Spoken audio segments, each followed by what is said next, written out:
સનાતન ધર્મનો નાદ ગજવવા અનહદ નાદમાં આપ સૌ ભક્તજનોનું સ્વાગત છે. આજે પુરુષોત્તમ અધિક માસનો 7મો દિવસ. આજે આપણે શ્રી બૃહદ નારદીય પુરાણ અંતર્ગત પુરુષોત્તમ મહાત્મ્ય કથાનો અધ્યાય 7મો કે જેમાં મલ માસ કેવી રીતે પુરુષોત્તમ માસ બને છે તેની કથા સાંભળીશું. સૂજ્યે શૌનક મુનિને કહ્યું, હે મુનિવર્ય, આપ સર્વે શરૂઆતમાં જે પ્રશ્ન મને કર્યો હતો તે જ પ્રશ્ન શ્રી નારાયણ સમક્ષ નારદે કર્યો હતો. હવે ભગવાન શ્રી કૃષ્ણ શું કહે છે તે સાંભળીએ. શ્રી વિષ્ણુ ભગવાનનું કથન સાંભળી શ્રી કૃષ્ણ ભગવાન વિચારમાં પડી ગયા. તેઓ વિષ્ણુ ભગવાનને કહેવા લાગ્યા, આનું દુઃખ એટલું બધું મોટું નથી કે આપ તેનું નિવારણ ન કરી શકો. મારી પાસે તેને લઈને આવવાનું કારણ શું? શ્રી વિષ્ણુ ભગવાન બોલ્યા, હે કૃપાળુ કૃષ્ણ, આપે આ કેવી વાત કરી? મારાથી મટે તેવું દુઃખ હોત તો ક્યારનું મટાડી દીધું હોત. એનું દુઃખ તો મહાકષ્ટે પણ મટે તેવું નથી. વળી આપ પરદુઃખ ભંજન છો, કોઈને દુઃખી જોઈ શકતા નથી. આપના શરણે આવેલો રડતો હોય તો તે હસતો પાછો જાય છે. વળી આપની સ્તુતિ કરે તેને સુખ મળે છે. જાપ જપે તેનો જય જયકાર થાય છે. તો આપના દર્શન કરે તેને શું ના મળે? વેદમાં પણ આ વચનો કહેલા છે, તો શું તે મિથ્યા થઈ શકે? આમ સમજી હું મારા બધા જ કાર્યો પડતા મૂકીને આ દુખિયા મળમાસને દુઃખ મુક્ત કરવા માટે તમારી પાસે લાવ્યો છું. ભગવાન શ્રી કૃષ્ણ બોલ્યા, આ અધિક માસ મળમાસ વિશે તમે જે કહ્યું તે બધું જ મેં સાંભળ્યું. તેનું જીવન ઝેર જેવું થઈ ગયું. તેનું મુખ્ય કારણ એ કે તે સૂર્યની સંક્રાંતિથી રહિત માસ છે. તેને સ્વામી નથી. તેથી તેને સર્વ નધણિયાતો, મલિન અને શુભ કાર્યોમાં વર્જિત ગણે છે. તેના કાળ દરમિયાન સ્નાન કરવું પણ વર્જ્ય ગણ્યું છે. વળી જેઓ સ્વામીપણાથી છકી ગયા છે તે મહિનાઓ, વનસ્પતિઓ બધાએ તેનો તિરસ્કાર કર્યો છે અને અપમાનરૂપી અગ્નિથી તે જીવતો બળે છે. અપમાનથી દોરાઈને તે મરવા તૈયાર થયો, પણ મર્યો નહીં તે સારું કર્યું છે. આપ આપના કિંમતી સમયનો ભોગ આપી મળમાસને ગોલોકમાં લઈ આવ્યા તે ઘણું જ ઉત્તમ કાર્ય કર્યું છે. આનાથી જગતમાં આપની ખૂબ કીર્તિ વધશે. ભગવાન શ્રી વિષ્ણુ બોલ્યા, હે મુરલીધર, આપના હૃદયમાં આ મળમાસનું દુઃખ વસ્યું હોય તો તરત જ એની ઈચ્છા પૂર્ણ કરો. ભગવાન શ્રી કૃષ્ણ કહે છે, મારા જે બધા ગુણો છે, કીર્તિ છે, મહિમા છે, ઐશ્વર્ય છે, જેને લીધે જગતના લોકો મને પુરુષોત્તમ કહીને બોલાવે છે, તે મારા બધાય ગુણોનું આ અધિક માસ મળમાસને હું દાન કરું છું. જે ગુણોને લીધે હું સર્વમાં પુરુષોત્તમ પ્રસિદ્ધ છું તે ગુણો અત્યારે મેં આ અધિક માસને અર્પણ કર્યા છે. આપ સ્વયં તેને લઈને મારી સમક્ષ આવ્યા એટલે તમારા માન ખાતર મેં અધિક માસના દુઃખનો તમામ ભાર મારા મસ્તકે લઈ લીધો છે. તેનો કોઈ સ્વામી નથી, તો આજથી હું તેનો સ્વામી અધિષ્ઠાતા દેવ છું. આજથી આ મલિન ગણાતા મળમાસને, અળખામણા બનેલા અધિક માસને સૌ કોઈ પુરુષોત્તમ માસ તરીકે ઓળખશે. આગળ જતાં તે પુરુષોત્તમ માસ તરીકે એટલો બધો પ્રસિદ્ધ થશે કે ભાવિકોના હૃદયમાં વસી જશે અને સૌ તેની ચાહના કરશે. એ પતિત પાવન પુરુષોત્તમ માસના નામ સ્મરણથી જગતના લોકો સુખ સમૃદ્ધિ પામશે અને ભવસાગર તરી જશે. આ પવિત્ર પુરુષોત્તમ માસમાં તીર્થ સ્નાન કરનારને, પુરુષોત્તમ વ્રત કરનારને, દાન કરનારને, ઉપવાસ કરનારને, પુરુષોત્તમ મહાત્મ્ય સાંભળનારને સુખ, સંપત્તિ, સંતતિ અને અંતે મોક્ષ મળશે. આ અધિક માસને પુરુષોત્તમનું બિરુદ આપી મેં મારા સમાન ગણ્યો છે, એટલે એ તમામ મહિનાઓનો અધિપતિ ગણાશે. તેના આધિપત્ય તળે બધાને રહેવું પડશે. જે કોઈ નરનારી શ્રદ્ધાપૂર્વક આ પુરુષોત્તમ માસને પૂજશે, નમશે, તેનું સ્મરણ કરશે, તેના રોગ શોક શમી જશે. આદિ વ્યાધિને ઉપાધિ પણ ટળી જશે. પુરુષોત્તમ રીઝશે તેને દુઃખનો પડછાયો જોવા નહીં મળે અને દરિદ્રતાનું નામ નિશાન મટી જશે. જેઓ આ પુરુષોત્તમ માસનું વિધિપૂર્વક પૂજન કરશે તેના સઘળા પાપો બળીને ભસ્મ થઈ જશે. વર્ષના બીજા મહિનાઓ સકામ ગણાય છે, જ્યારે આ અધિક માસને મેં નિષ્કામ કર્યો છે. આવી રીતે મારા સમાન કરી તેને મેં મોક્ષદાતા કર્યો છે.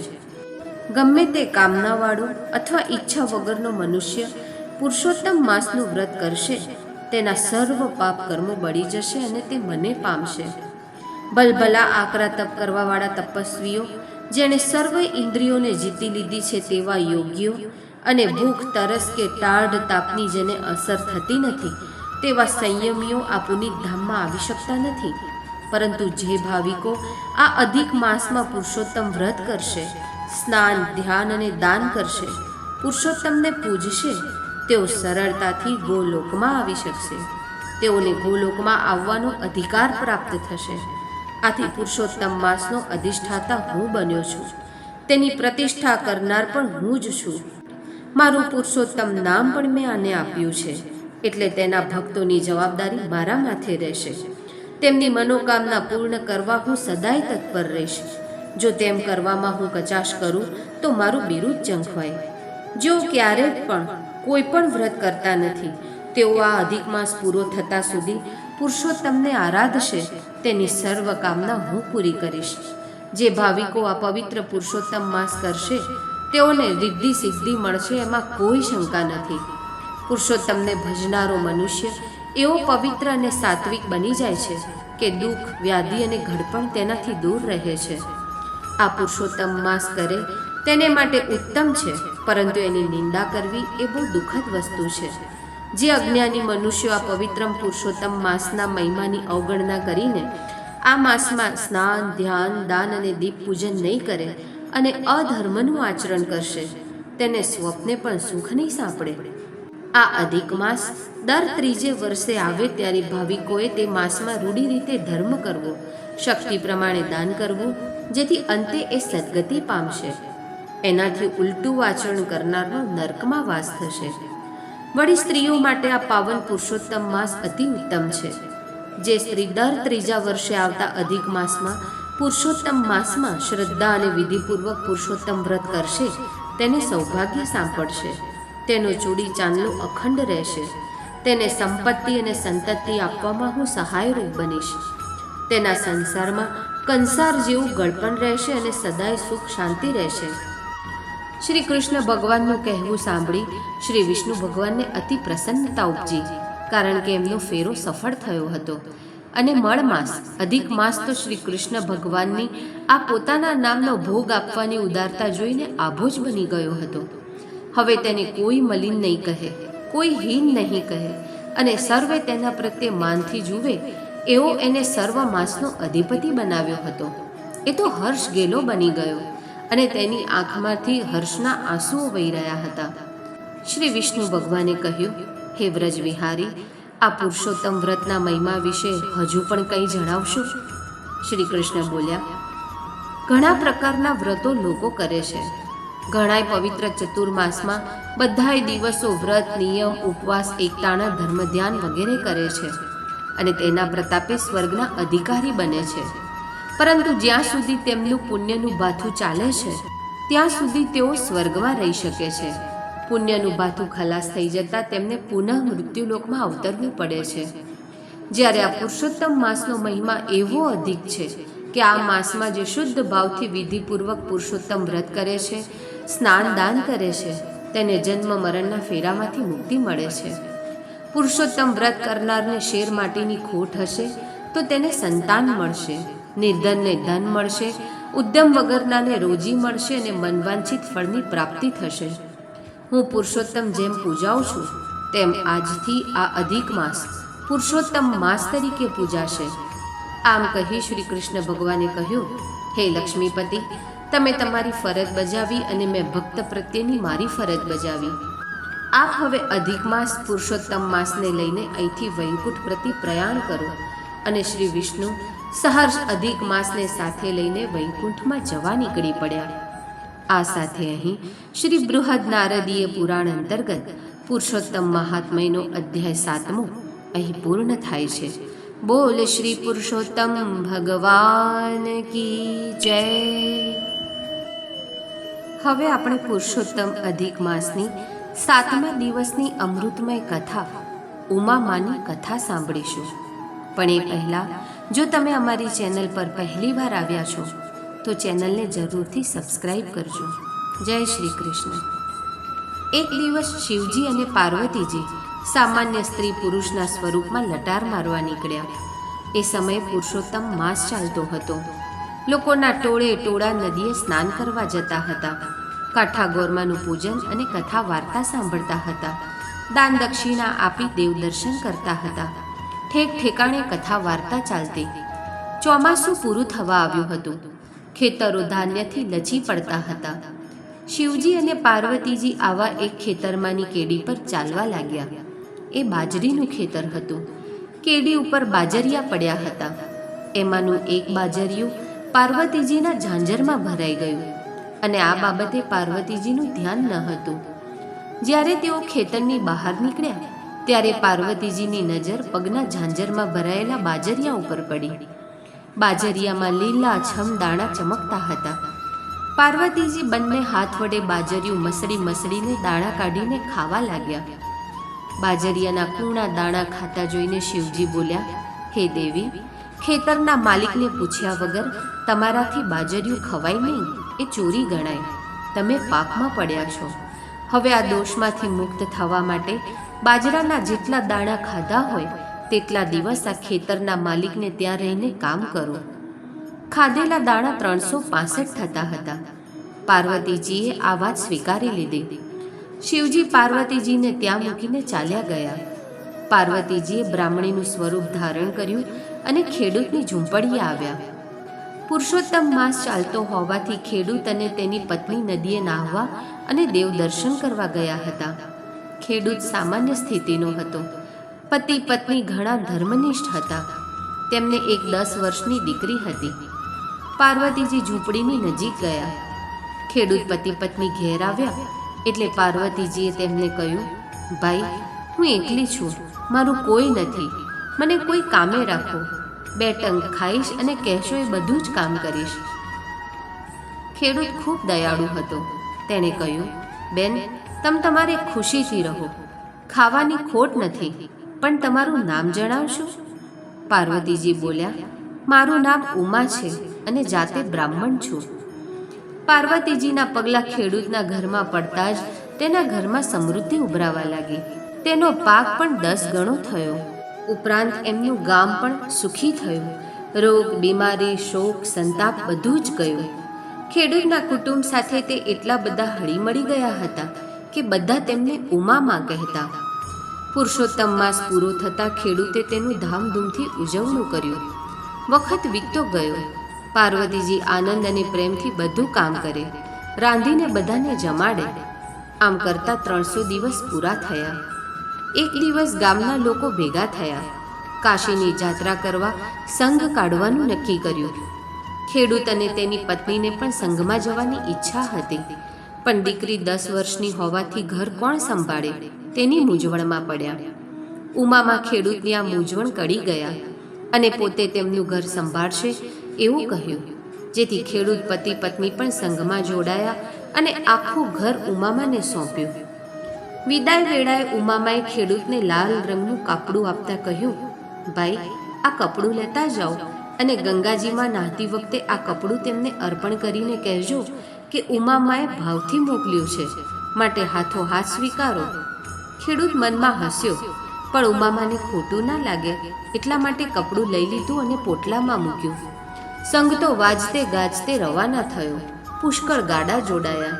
રસ્તામાં આવતા યાત્રાધામના દર્શન કરતા સંઘ કાશીએ પહોંચ્યો. આખો સંઘ ધર્મશાળામાં ઉતર્યો. સ્નાન કરી કાશી વિશ્વનાથના દર્શન કર્યા. પછી ભોજન લઈને બધા સૂઈ ગયા. બીજા દિવસે પ્રાતઃકાળે સૌ ઉઠી નિત્ય કર્મથી પરવારી મણિકર્ણિકા ઘાટ પર સ્નાન કરવા ગયા. ગંગા સ્નાનનો એટલો બધો હરખ હતો કે ઉમામાનું કપડું પોટલામાંથી લેવાનું જ રહી ગયું. પોટલું ધર્મશાળામાં પડ્યું રહ્યું. સ્નાન, ધ્યાન, દેવદર્શન અને દાન દક્ષિણામાં 5 દિવસ વીતી ગયા. પછી સંઘ પાછો ફર્યો. પાછા ફરતા અડધા રસ્તે ખેડૂતને યાદ આવ્યું કે ઉમામાનું કપડું તો પોટલામાં જ રહી ગયું છે. ખેડૂતનો જીવ બળવા લાગ્યો. એ તો ગયો સંઘપતિ પાસે અને એમને જઈને વિનંતી કરી કે સંઘ 5 દિવસ અહીં રોકાય તો હું કપડું ગંગામાને દેતો આવું. સંઘના આગેવાને જંગલમાં રોકાવાની ના પાડી દીધી. એટલે ખેડૂત અને તેની પત્ની એકલા પાછા કાશીએ ગયા. આ બાજુ સવાર પડતા સંઘના આગેવાને સંઘને આગળ વધવાનો આદેશ આપ્યો. રાવટીઓ સંકેલી લેવાઈ. બધાએ સામાન બાંધીને ગાડામાં મૂક્યો. ગાડાવાળાઓએ બળદને ઊભા કરવાની કોશિશ કરી, પણ બળદ ઉઠતા જ નથી. બળદને લાકડી વડે ઘણા મારવા છતાં બળદ ઊભા જ ન થયા. આખો સંઘ મૂંઝાઈ ગયો. હવે કરવું શું? આખરે થાકીને ફરી ત્યાં જ પડાવ નખાયો. બળદ સાજા ન થાય ત્યાં સુધી આગળ વધવાનો કોઈ ઉપાય ન હતો. બીજી બાજુ ખેડૂત અને તેની પત્ની ચાલતા ચાલતા 5 દિવસે કાશીએ પહોંચ્યા. તેઓ સીધા જ ગંગા ઘાટ પર ગયા. પ્રથમ સ્નાન કર્યું, પછી પતિ પત્ની કેડસમા પાણીમાં જઈને ઊભા રહીને ગંગાજીને પ્રાર્થના કરી. હે માં, ઉમામાએ આ કપડું મોકલ્યું છે. હાથો હાથ લેતા હોય તો જ આપવાનો છે. ત્યાં જ ચમત્કાર થયો. જળમાંથી રત્ન કંકણ પહેરેલા 2 હાથ બહાર આવ્યા અને તે કપડાનો સ્વીકાર કરીને અદૃશ્ય થઈ ગયા. ખેડૂત અને તેની પત્ની આ જોઈ આશ્ચર્ય સાથે ગદગદિત થઈ ગયા. આજે ખેડૂતને ઉમામાના સતનું પારખું થઈ ગયું હતું. પછી તેઓ પોતાના ગામ તરફ જવા નીકળ્યા. અધવચ્ચે જંગલમાં સંઘે પડાવ નાખેલો જોયો. તેઓને ખૂબ નવાઈ લાગી. તેઓ સંઘના આગેવાનને મળ્યા. આગેવાને કહ્યું, જે દિવસથી તમે અહીંથી ગયા છો તે દિવસથી આપણા બધા બળદ માંદા પડ્યા છે. તેઓને સારું થાય ત્યારે અહીંથી ઉપડાઈને. ખેડૂત અને તેની પત્ની બળદો પાસે ગયા. તેઓ બળદ પાસે જઈને હાથ ફેરવતા ગયા અને થોડી વારમાં તો બધા જ બળદ સાજા થઈ ગયા. આખો સંઘ ખેડૂત અને તેની પત્નીની ભક્તિના વખાણ કરવા લાગ્યો. થોડી વારમાં તો સંઘે પડાવ ઉઠાવ્યો. રસ્તામાં ખેડૂતે ઉમામાનું કપડું ગંગા મૈયાએ હાથો હાથ લઈ લીધું એ જણાવ્યું. ઉમામાનું આવું સજ જાણીને લોકો તરે તરેની વાતો કરવા લાગ્યા. આમ કરતા સંઘ ગામને પાદર આવ્યો. સંઘના સામૈયા થયા, ઢોલ વાગ્યા, મંગળ ગીતો ગવાયા. બધા ધૂન હરિકીર્તન કરતા કરતા ગામમાં પ્રવેશ્યા. 360 દિવસો પૂરા થયા હતા. હવે ઉમામાને અહીં ફક્ત 5 દિવસ જ બાકી હતા. ગામના લોકોએ ગંગા મૈયાએ ઉમામાનું કપડું જાતે આવીને સ્વીકાર્યાની વાત જાણી ત્યારથી તેમના દર્શન કરવા ગામ લોકો ખેડૂતને ત્યાં આવતા. આમ ને આમ બીજા 3-4 દિવસ નીકળી ગયા. હવે છેલ્લો દિવસ બાકી હતો. છેલ્લા દિવસે ઉમામા બોલ્યા, બેન, આજે હું ભાઈનું ભાત દેવા ખેતરમાં જઈશ. કોઈ દિવસ ગઈ નથી. આજે તો મારે ખેતરે જવું છે. ઉમામા ભાત લઈને ખેતરે ગયા. જ્યાં શિવજીએ તેમને છોડીને ગયા હતા તે સ્થાને આવીને તેઓ અદૃશ્ય થઈ ગયા. ઉમામા ભાત લઈને ગયા તે ગયા. ખેડૂત ભાતની રાહ જોતો રહ્યો. સાંજે ઘેર આવીને પત્નીને પૂછ્યું, આજે ભાત કેમ મોકલ્યું નથી? પત્નીએ કહ્યું, ભાત લઈને ઉમામા સવારના 10 વાગ્યાના નીકળ્યા છે. તે તમને મળ્યા નથી? આ વાત જાણી ખેડૂત અને ખેડૂત પત્નીને ચિંતા થઈ. તે બંને તરત ઉમામાની શોધ કરવા નીકળી પડ્યા. આખું ગામ ફરી વળ્યા, પણ ઉમામાનો કોઈ પત્તો લાગ્યો નહીં. છેવટે ઘેર આવીને ખેડૂતે પત્નીને જણાવ્યું, હવે ઉમામા આવીને મારી થાળી પીરસે તો જ જમો, નહીં તો હું ભૂખ્યો રહીશ. આમ કરતા 4 દિવસ વીતી ગયા. પતિ સાથે પત્નીએ પણ જમવાનું ત્યજી દીધું. 5મા દિવસે પાર્વતીજી પ્રગટ થયા. 4 દિવસના ભૂખ્યા પતિ પત્ની તેમના પગમાં પડ્યા. તરત પાર્વતીજીએ પોતાનું અસલ રૂપ ધારણ કરી પતિ પત્નીને આશીર્વાદ આપ્યા. આશીર્વાદ આપીને પાર્વતીજી જવા લાગ્યા ત્યારે ખેડૂતની પુત્રીની વિનંતીથી તેને ભાઈ મળશે તેવા આશીર્વાદ આપ્યા. આશીર્વાદના બળે ખેડૂત પત્નીએ 9મે માસે પુત્રને જન્મ આપ્યો. હે પુરુષોત્તમ ભગવાન, જેવા તમે ખેડૂત પતિ પત્નીને ફળ્યા એવા તમારું વ્રત કરનાર, વાર્તા કહેનાર અને વાર્તા સાંભળનાર સૌને ફળજો. બોલ શ્રી પુરુષોત્તમ ભગવાન કી જય.